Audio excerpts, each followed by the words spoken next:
In this APA moment, we'll explore how to create a reference and a citation for a book with two authors. With references, we'll start with the first author's name, last name, comma, space, then list the initials for the first name and all of the author's middle names, then a comma, space, ampersand, space, and the second author's last name, space, and the first and middle initials. Put a period and a space after all initials. Secondly, we'll add a date. Since this is a book, there is only a year listed. The year will be in parentheses, followed by a period and a space after the closing parenthesis. This is followed by the title of the book.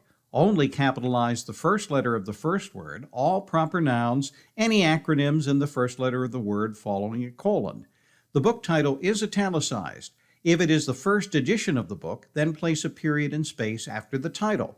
However, if the book has an edition other than a first edition, then no period follows the title. However, there is a space and an opening parenthesis. Put the edition number followed by ST, ND, or TH, space, then lowercase ed period for edition, closing parenthesis, and a period and a space. The parenthetical notation for the edition is not italicized. This is followed by the publisher's name and then a period.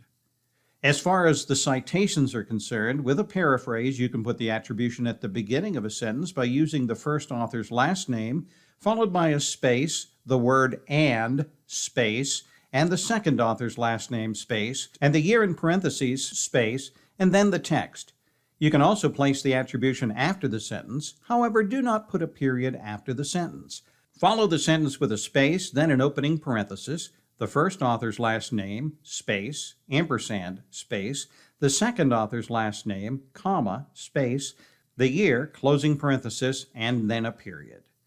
Direct quotes can be formatted in two ways. You can put the attribution prior to the quote with the first author's last name, space, the word and, space, and the second author's last name, space, and the year in parentheses, followed by a space and an appropriate verb and the quotation within quotation marks, but no period. Following the closing quotation mark, add a space and an opening parenthesis followed by a lowercase p period, space, and then the page number. For multiple pages, use pp period, space, and the page numbers with a range such as 230-231, closing parenthesis, and a period. To put the attribution after the quote, have the quotation within quotation marks, but no period. Add a space following the closing quotation mark, then add an open parenthesis, the first author's last name, space, ampersand, space, the second author's last name, comma, space, year, comma, space, and the lowercase p period, space, page number, closing parenthesis, and then the period. I hope you've learned something from this APA moment.